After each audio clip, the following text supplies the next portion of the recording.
Boa noite aos irmãos do Centro Espírita Caminhando para Jesus. Sejam todos bem-vindos para mais uma noite de estudos doutrinários. E aos internautas que nos assistem habitualmente. Esta noite vamos ter o nosso irmão Silvio Figueroa, que vai nos trazer Emancipação da Alma, uma continuidade de um trabalho que ele vem fazendo. Encontrando o Espiritismo é um canal que todos podem acessar e ver as palestras anteriores, que aqui vai ser a continuação. Um assunto muito pertinente a todos, porque todos nós temos a emancipação da alma em seus graus diferenciados, e o próprio sono nos propicia essa oportunidade, né? Então vamos elevar o pensamento ao alto, agradecer a Deus por mais uma oportunidade de estarmos reunidos em nome de Jesus, contando com a espiritualidade amiga da casa, que todos nós sejamos beneficiados com as boas energias, com as boas intuições, e que nosso amigo Silvio seja devidamente intuído para nos trazer a sua mensagem, que é importante para todos nós conhecermos esses meandros do nosso ser, corpo e alma. Em prece, eu passo a palavra ao nosso irmão Silvio, para que nos traga a sua mensagem. Muita paz. Boa noite, meus irmãos. É com muita alegria que, mais uma vez, nos encontramos aqui na nossa casa, caminhando para Jesus, para mais uma noite de estudos e de aprendizado a respeito das possibilidades que a doutrina espírita nos propõe. Só um minuto, por favor, enquanto o irmão Rildo compartilha aqui as imagens. Isso. Bom, meus irmãos, o tema da noite de hoje é uma continuação dos estudos que temos feito aqui entre nós, nos últimos encontros, onde abordamos a emancipação da alma. Nos primeiros encontros, nós conversamos sobre a dupla vista, a catalepsia e letargia, e sobre o sono e os sonhos. Hoje, daremos continuidade abordando o sonambulismo, telepatia, bicorporeidade e bilocação, mediunidade e o êxtase. Antes, porém, gostaríamos de proferir uma passagem que está contida na obra Seara dos Médiuns, obra ditada pelo Espírito Emmanuel e psicografada pelo médium Chico Xavier, cujo tema é Na Mediunidade, onde Emmanuel nos diz: não é a mediunidade que te distingue, é aquilo que fazes dela. A ação do instrumento varia conforme a atitude do servidor. A produção revela o operário. A pena mostra a alma de quem escreve. O patrimônio caminha no rumo que o mordomo dirige. O lavrador tem a enxada. Entretanto, se preguiçoso, cede asilo à ferrugem. Se delinquente, empresta-lhe o corte à sugestão do crime. Se prestativo e diligente, ergue, ditoso, o berço de flor e pão. O legislador guarda o poder, contudo, através dele, se irresponsável, estimula a desordem, se desonesto, incentiva a pilhagem. Se consciente e abnegado, é fundamento vivo à cultura e ao progresso. O artista dispõe de mais amplo recurso de inteligência, todavia, com eles, se desequilibrado, favorece a loucura. Se corrompido, entende a viciação. Se enobrecido e generoso, surgirá sempre, como esteio, a virtude. Urge reconhecer, no entanto, que acerca das qualidades e possibilidades do lavrador, do legislador e do artista, na concessão do mandato que lhes é confiado, apenas a lei divina realmente cabe julgar. Todos nós. Porém, de imediato, conseguimos classificar-lhes a influência pelos males ou bens que espalhem. Assim também, na mediunidade, seja qual for o talento que te enriquece, busca primeiro o bem na convicção de que o bem a favor do próximo é o bem irrepreensível que podemos fazer. Desse modo, ainda mesmo te sintas ofendido e desajustado, infeliz ou doente, utiliza a força medianímica de que a vida te envolve, ajudando e educando, amparando e servindo no auxílio aos semelhantes, porque o bem que fizeres retornará dos outros ao teu próprio caminho como bênção de Deus a brilhar sobre ti. Palavras do Espírito Emmanuel para a nossa reflexão. Com isto dito, damos início à nossa temática da noite de hoje, abordando inicialmente o sonambulismo. E fomos buscar justamente o Livro dos Espíritos para nos ajudar a começar a entender um pouco do sonambulismo. Lá, Kardec nos diz que enquanto muitos imaginam ser um estado patológico, a doutrina dos Espíritos nos ensina a ser um estado de emancipação da alma. Observem, meus irmãos, o quanto nós, enquanto ciência, ainda estamos atrasados. Uma condição inerente ao próprio ser, uma condição de evolução, de percepção, ainda temos, muitos de nós, não é, a compreensão de ser uma condição patológica. Lá no Livro dos Espíritos, na questão 425, Kardec questionou a espiritualidade, perguntando: o sonambulismo natural tem alguma relação com os sonhos? Como explicá-lo? E respondeu a espiritualidade, bem objetivamente: é um estado de independência do espírito, mais completo do que no sonho. E então, as faculdades ganham maior amplitude. Tem a percepção que não atinge no sonho, que é um estado de sonambulismo imperfeito. Então, meus irmãos, aquilo que é natural para nós, que é justamente o sono e os sonhos que temos todas as noites, ou pelo menos na maioria das vezes quando dormimos, é, na verdade, uma forma de percepção, de emancipação da alma parcial. Porque, por exemplo, no sonambulismo, é que o espírito tem consciência plena da sua realidade. E no sono, durante os sonhos, ele apenas tem uma vaga lembrança, uma vaga vivenciação daquilo que ele consegue perceber e experimentar durante suas noites de sono. E continua a espiritualidade nos dizendo: no sonambulismo, o espírito está na plena posse de si mesmo. Os órgãos materiais, estando de qualquer forma em estado cataléptico, não recebem mais as impressões exteriores. Ou seja, enquanto o sonâmbulo manifesta aquela condição, seu corpo, via de regra, se encontra em estado inerte, que é o estado cataléptico. Este, por sua vez, simplesmente não percebe e não experimenta as sensações que os 5 sentidos lhe possibilitam, ou nos possibilitam.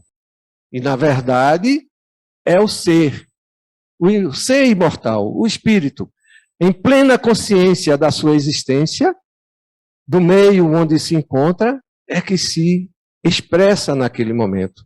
Para nós que não compreendemos e que não temos noção do que acontece, entendemos simplesmente como um estado patológico.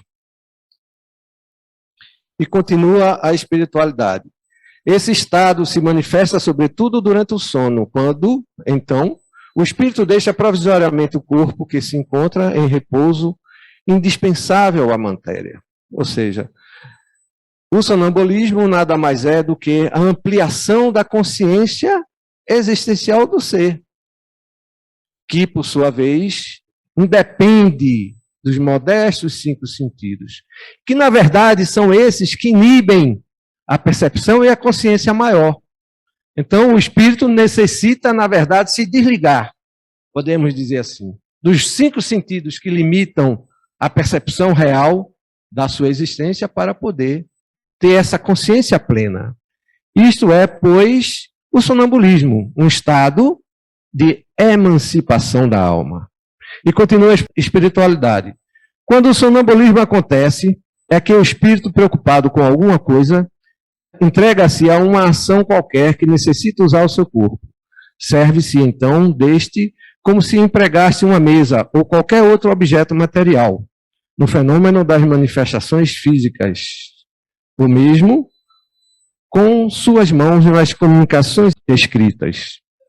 Nos sonhos, em que se tem consciência, os órgãos, inclusive os da memória, começam a despertar e recebem perfeitamente as impressões produzidas pelos objetos ou coisas exteriores e as comunicam ao espírito, que, em repouso, percebe suas sensações confusas e muitas vezes fragmentadas, sem nenhuma razão aparente de ser, misturadas que estão com vagas lembranças, seja destas existências, seja de existências anteriores.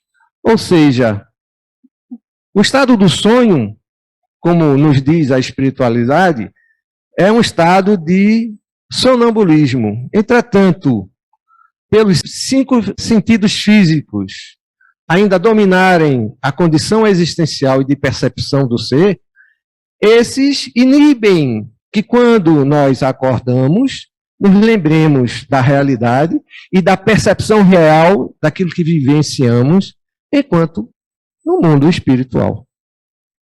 Que é quando nós estamos sonhando. Como já disse antes, justamente o contrário do que muitos de nós imaginam.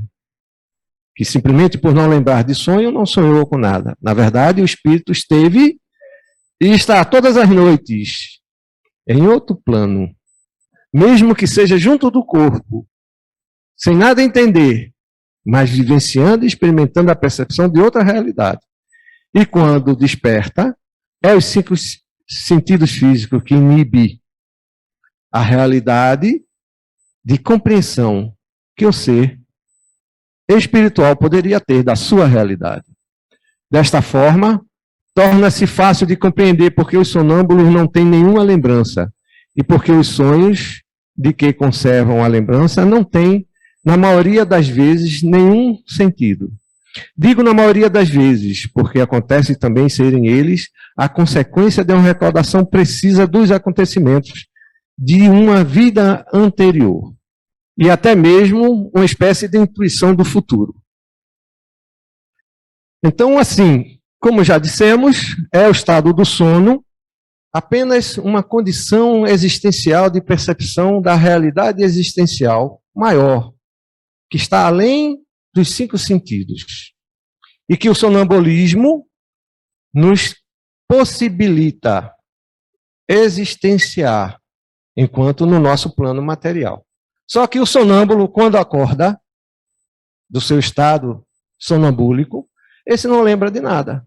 Na grande maioria das vezes não lembra de absolutamente de nada. Porque são os 5 sentidos que o inibem de lembrar dessa realidade.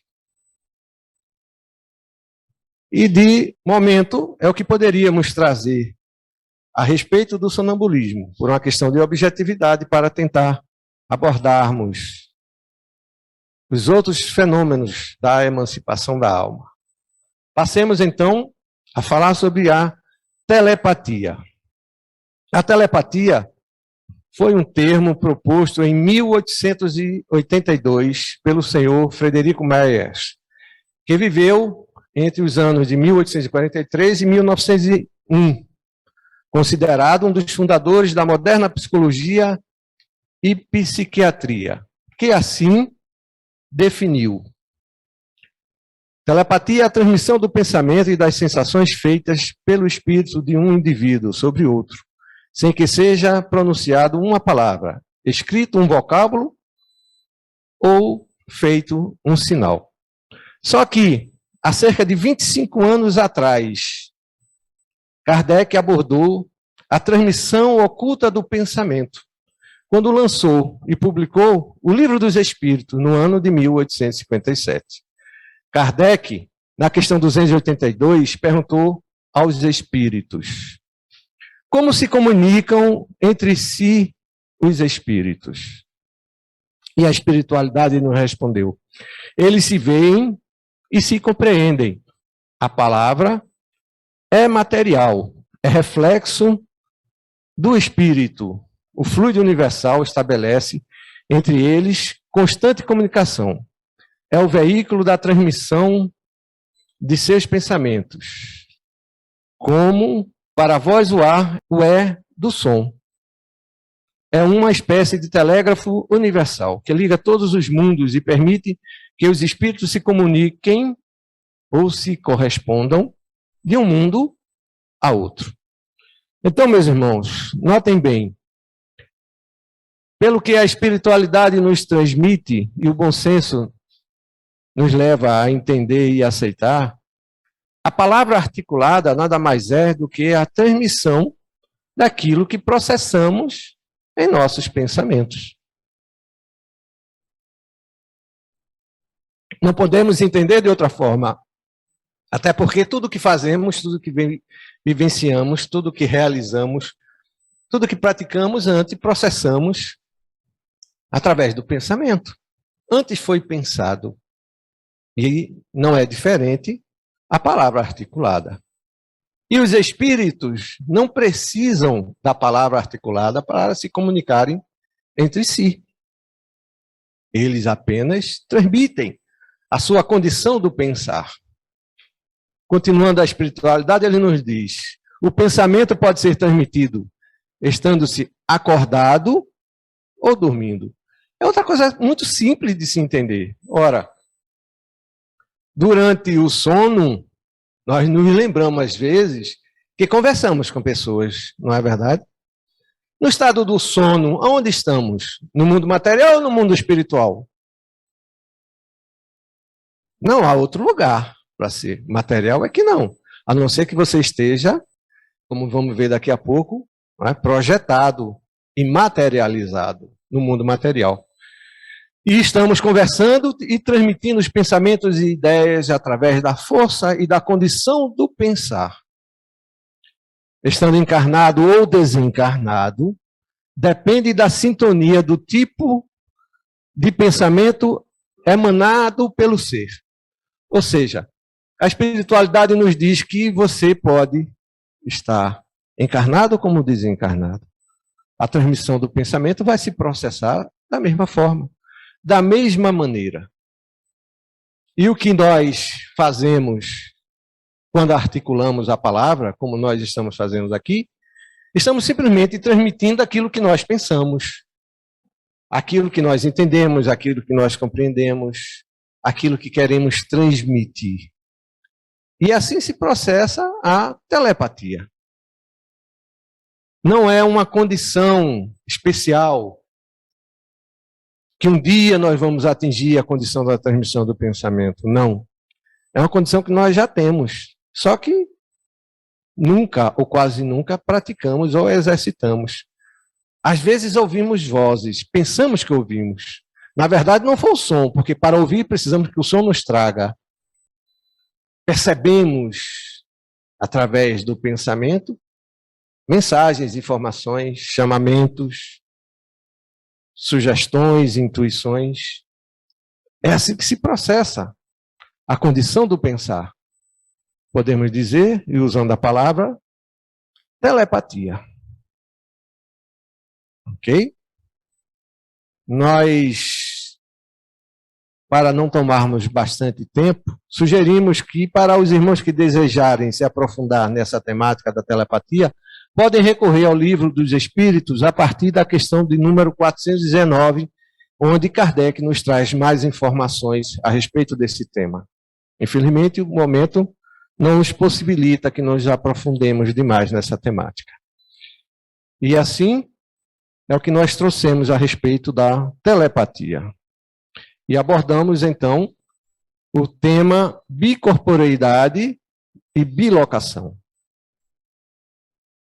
Bicorporeidade, termo criado por Kardec, relacionado ao desdobramento, tornar-se tangível em dois lugares.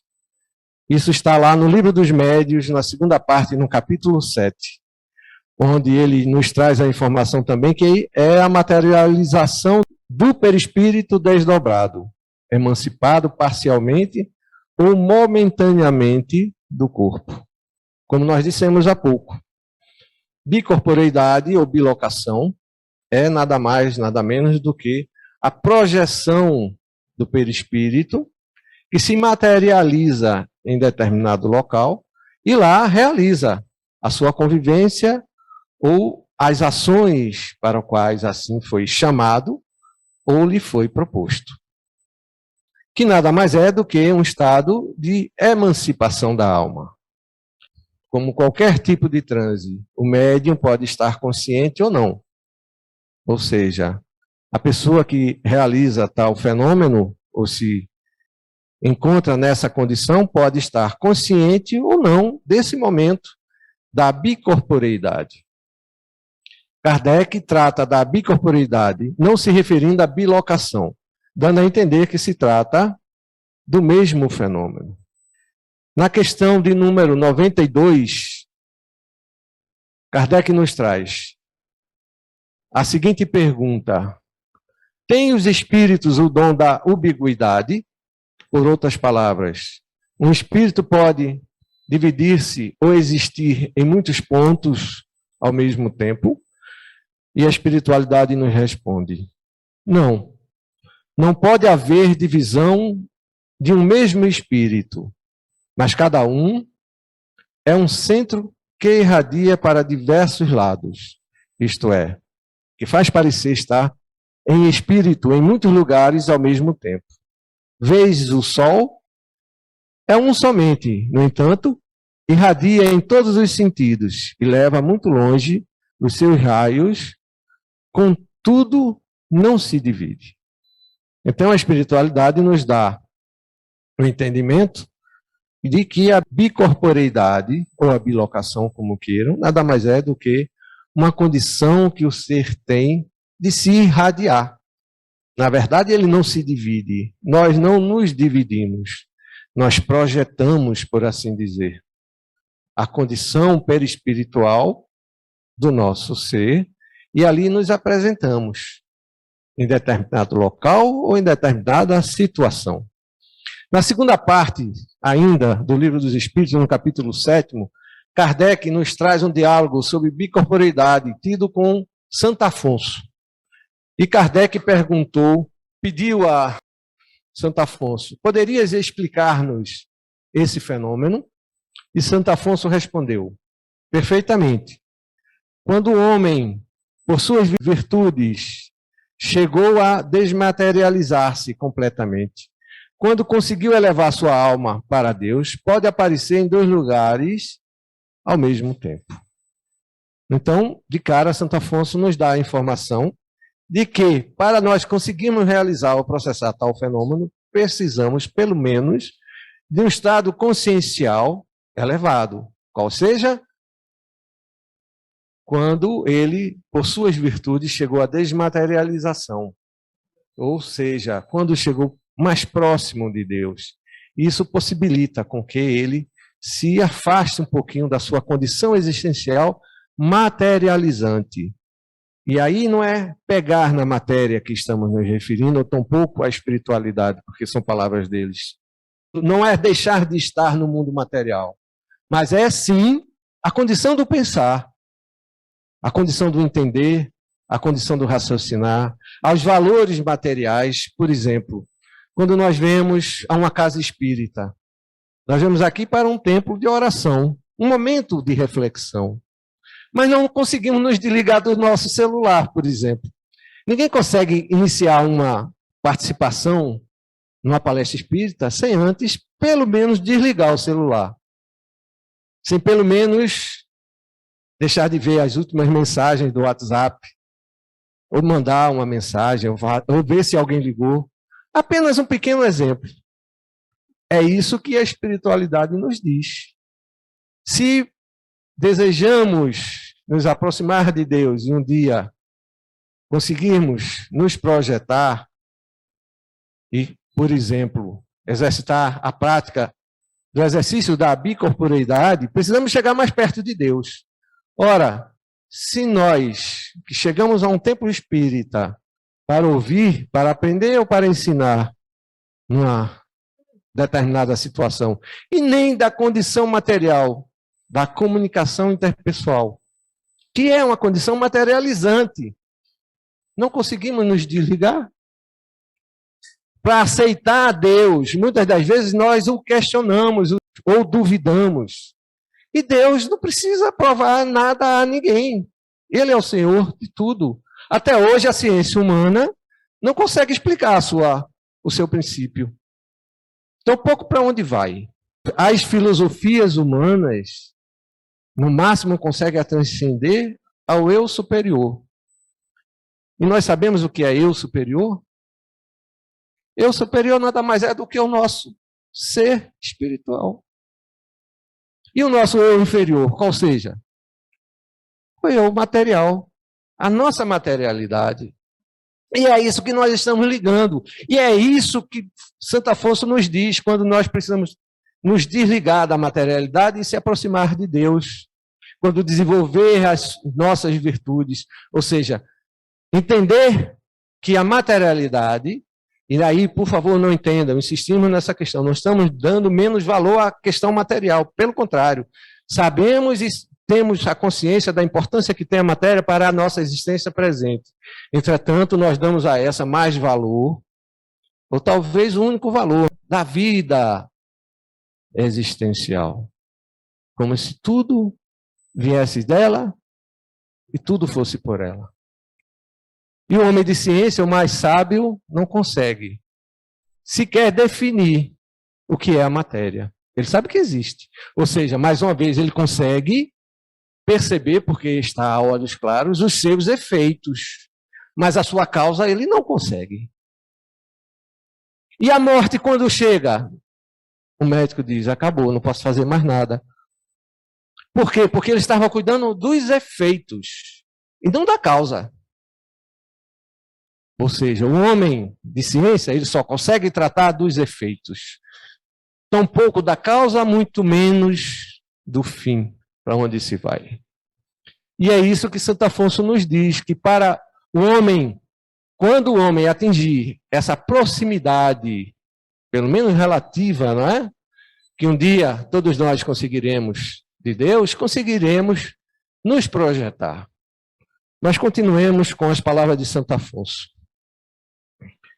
Eis como o espírito encarnado, ao sentir que lhe vem o sono, pode pedir a Deus lhe seja permitido transportar-se a um lugar qualquer. Interessante isso. E muitas das vezes a gente lê isso e passa por cima. Não, é só uma conversa, é só um diálogo. E Santo Afonso nos dá uma receita. Interessante. Nos dá uma informação preciosa de como podemos exercitar, ou começar a exercitar, a bicorporeidade. Naquele momento que estamos transitando da consciência, podemos chamá-la de semiconsciência, Kardec chama de sonilóquia, entre a consciência e o sono, aquele estado de meio torpor, que nem dormimos, nem perdemos a consciência. É isso que Santo Afonso nos diz. Podemos pedir para Deus nos ajudar, naquele momento, nos conduzir a um determinado local, por exemplo. E se nós formos merecedores, e se nós estivermos preparados, fatalmente conseguiremos, desde que nós consigamos exercitar, praticar e merecer. Porque esse estado de emancipação da alma, para o homem atual, no seu estado de consciência existencial, sozinho ele não consegue. Ele precisa de uma assistência espiritual. E todos nós, quando dormirmos, estão lá os espíritos a nos esperar dormir ou acordar para o mundo espiritual, como queiram. Só que irão se encontrar conosco aqueles que estão mais próximos dos nossos pensamentos, das nossas ideias, dos nossos sentimentos, quais sejam. Ora, se eu consigo só pensar em guerra, se eu só consigo pensar em futebol, se eu só consigo pensar em materialidade, em ganhar dinheiro, lá eu vou me encontrar com os irmãos que estão afins com esse pensamento. Se eu vou dormir pensando na minha cervejinha de amanhã de manhã, pode ter certeza, os colegas estão lá lhe esperando para que no dia seguinte estejam ligados a você para ir tomar sua cervejinha. Ninguém aqui está dizendo que tomar cerveja é errado. É apenas uma questão de escolha. Você escolhe que tipo de companhia você quer, que tipo de local você vai estar. Quando dormimos é a mesma coisa. As companhias espirituais não são diferentes. É isso que Kardec nos traz em todo o livro dos Espíritos, através das suas perguntas e das suas respostas. E continua Santo Afonso. Seu espírito ou sua alma, como quiseres, abandona então o corpo, acompanhado de uma parte de seu perispírito, e deixa a matéria imunda. Observem como Santo Afonso se refere à matéria, né? Num estado próximo do da morte. Mas seria a matéria imunda? Claro que não. Imunda porque nós a utilizamos de forma adequada, porque nós sabemos que a matéria é um instrumento abençoado de exercício para o espírito. Quando Santo Afonso utiliza desses termos, já é para se referir àquilo que qualificamos, porque a matéria nem é boa, nem é má. O dinheiro não é bom, nem é má. Tudo que fazemos nas nossas vidas só vai ser bom ou vai ser má, dependendo daquilo que você impõe como característica, como propósito, como valor daquilo que você realiza. É isso que Santo Afonso nos diz. E continua. Digo próximo do da morte porque no corpo ficou um laço que liga o perispírito e a alma à matéria. Laço esse que não pode ser definido. E aí Santo Afonso nos diz, é como se ele nos dissesse, aliás, olhe, o espírito ou a alma, como queira, fica ligado ao corpo, mas não me pergunte, antes que Kardec o perguntasse, como é feito ou do que é feito e como acontece esse laço, porque nesse momento não poderia se defini-lo. Não que ele talvez não consiga ou não entenda, mas que nós dificilmente seríamos capazes de alcançar, ou quem sabe, de sermos merecedores de tal informação. O corpo aparece, então, no lugar desejado. Esse é o processo, ou pelo menos um dos processos, que é possível se realizar através da bicorporeidade. Creio, concluiu Santo Afonso, ser isto o que queres saber. E Kardec retrucou. Isso não nos dá a explicação da visibilidade e da tangibilidade do perispírito. Ou seja, Kardec dizia, não é só isso que eu quero, não. Eu quero saber mais. Eu quero saber como é que se processa o mecanismo da materialização. Em outras palavras, foi isso que Kardec perguntou. E Santo Afonso respondeu, achando-se desprendido da matéria, conformemente o grau de sua elevação, pode o espírito tornar-se tangível à matéria. Ou seja, Santo Afonso disse sutilmente, olha, isso aí depende da condição evolutiva do ser. E deixou nas entrelinhas, seria você evoluído o suficiente para entender essas questões? Seríamos nós, por exemplo? Foi isso que ele disse, em outras palavras.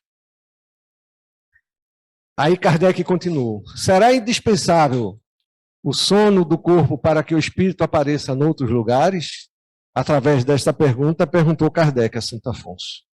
E Santo Afonso respondeu, a alma pode dividir-se quando se sinta atraída para lugar diferente daquele onde se acha o seu corpo. Pode acontecer que o corpo não se ache adormecido, se bem seja isso muito raro, mas, em todo caso, não se encontrará num estado perfeitamente normal. Será sempre um estado mais ou menos estático. E esse estado estático que Santo Afonso se refere é o estado de êxtase, onde o ser consciencial está ligado ao mundo espiritual. Então, segundo a condição de percepção e de ligação ao mundo espiritual, é que o homem poderá realizar essa condição da bicorporeidade. Ok? Muito bem. E no final dessa questão, Kardec coloca uma nota. A alma não se divide no sentido literal do termo. Irradia-se para diversos lados e pode assim manifestar-se em muitos pontos, sem haver fracionado. Dar-se o que se dá com a luz, que pode refletir simultaneamente em muitos espelhos. Ou seja, é Kardec ratificando o que foi dito no início da nossa exposição sobre a bicorporeidade. Que a bicorporeidade nada mais é do que uma condição de projeção, de reflexão que o ser tem de poder refletir em outro lugar a sua condição ou o seu ser. E com isso, abordamos o que tínhamos trazido para o tema bicorporeidade e bilocação. Conversamos agora um pouco sobre mediunidade. E aqui nos cabe dizer que o tema mediunidade precisaríamos de pelo menos uns 20 encontros para falar razoavelmente bem sobre mediunidade. 20 encontros desse mesmo período de tempo que nos encontramos aqui. Entretanto, nós entendemos que, focando na temática emancipação da alma, nós nos referiremos à mediunidade apenas enquanto uma condição da emancipação do ser, não abordando as suas características, nem o seu funcionamento, nem os seus mecanismos, nem suas influências, tampouco as suas consequências. E, para tanto, nós buscamos no livro Perispírito, de Zalmino Zimmermann, as informações onde ele nos diz: os espíritos transmitem os pensamentos através do perispírito, mudam a aparência, expandem-se, irradiam-se, contraem-se, condensam-se, assimilam fluidos, reparam moléculas dos corpos perispirituais, físicos e mais. Observe que aqui nós resumimos em poucas linhas, ou, aliás, Zalmino resume em poucas linhas, todas as características e possibilidades que o médium pode processar através do perispírito. Entretanto, se nós fôssemos compreender e tentar entender o que Zalmino Zimmermann diz através dessas 5 palavras, precisaríamos, no mínimo, ler todo o livro de Zalmino Zimmermann, que hoje tem cerca de 1000 páginas, para podermos alcançar o que ele quis nos dizer. Mas é isso e é assim que se processa. Quem estuda um pouco mediunidade poderá entender. E quem quiser encontrará facilmente através do livro Perispírito e das obras da doutrina espírita. E continua Zalmino: comunicam-se do mundo espiritual com o mundo material. Quando encarnado, encontre ligado ao corpo pelo perispírito, não se encontra distante do mundo material ou espiritual. Ou seja, é Zalmino Zimmermann nos dizendo que o ser não está distante, como muitos imaginam ser o mundo espiritual um lugar distante. Ou tampouco do mundo material ou do mundo espiritual. Nós estamos interagindo a todo um instante, a todo momento. E na medida que nós conhecemos, que nós desenvolvemos, que nós aprendemos o que seja a mediunidade, as suas características, como ela funciona e a praticamos, estamos simplesmente exercitando pequenos momentos da emancipação da alma. E é isso que nos toca falar sobre mediunidade enquanto emancipação da alma. E trouxemos da questão 49 da obra O Consolador as palavras de Emmanuel, que ele nos diz: o sonho representa a liberdade relativa do espírito prisioneiro da terra, quando então se poderá verificar a comunicação intervivos e, quando possível, as visões proféticas. Observem que é Emmanuel ratificando o entendimento de que a mediunidade nada mais é do que uma condição de emancipação da alma, ou seja, da libertação, que todos nós, por menos consciente que estejamos, estamos trabalhando todos os dias. Porque sabemos que aqui chegamos e um dia partiremos. Por menos que aceitemos essa partida, isso é inexorável. Não há como fugir dessa realidade. Choramos, reclamamos, esperneamos, não aceitamos, revoltamos, mas é uma realidade que todos nós vamos experimentar. E por mais que estudemos, com pouco estamos preparados para essa realidade. Mas é uma realidade que não podemos negar. E é isso que nos traz a mediunidade, a possibilidade, uma das possibilidades de percepção e de consciência da emancipação da alma, na qual todos nós, como disse, estamos indistintamente, por menos consciente que estejamos, por menos que acreditemos, por menos que aceitemos, nos emancipando a cada momento da matéria. E com isso, abordamos o que tínhamos para falar sobre mediunidade. E entramos na questão do êxtase. Lá na Obras Póstumas de Kardec, na parte em que Kardec trata das manifestações dos espíritos, no capítulo 4, que fala justamente da emancipação da alma, no item 29, ele nos diz: êxtase.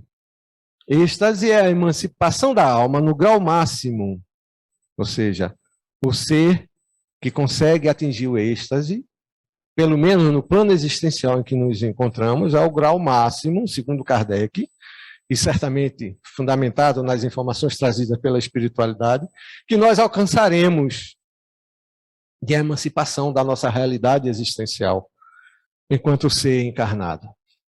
No sonho e no sonambulismo, a alma erra pelos mundos terrestres. No êxtase, penetra no mundo desconhecido, no mundo dos espíritos etéreos, com os quais entram em comunicação, sem todavia poder ultrapassar certos limites, que ela não poderia transpor sem quebrar totalmente os laços que a prendem ao corpo. Estado de que se encontra como que transportado para fora de si, por efeito da ou de exaltação dos sentimentos muito intensos, de alegria, prazer, admiração, temor reverente, etc. É um estado de comunhão profunda entre o encarnado e o mundo espiritual. Requer que a alma esteja em conexão com a espiritualidade pelas suas ações e pelo modo de pensar. O êxtase é um estado de emancipação da alma, é um estado consciencial que muitos imaginam conseguir. Entretanto, o médium que vê o mundo espiritual nem sempre está em êxtase. Quem vê o mundo espiritual, muitas das vezes, está mais perto da materialidade do que do mundo espiritual. Porque o êxtase nada mais é do que ainda, e principalmente, o estado de sentimento, de consciência. O êxtase é aquela condição que nos transporta a uma condição mais elevada do mundo espiritual. Não a sublimitude, mas aquele ponto que nos é possível chegar.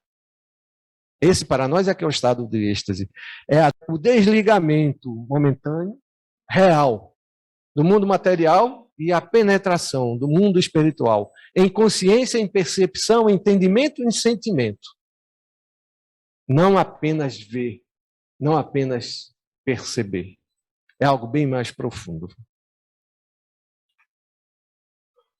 Na questão 439 do Livro dos Espíritos, Kardec perguntou à espiritualidade: que diferença há entre o êxtase e o sonambulismo? E a espiritualidade respondeu: o êxtase é um sonambulismo mais apurado. A alma do estático, ou seja, daquele que se encontra em estado de êxtase, ainda é mais independente.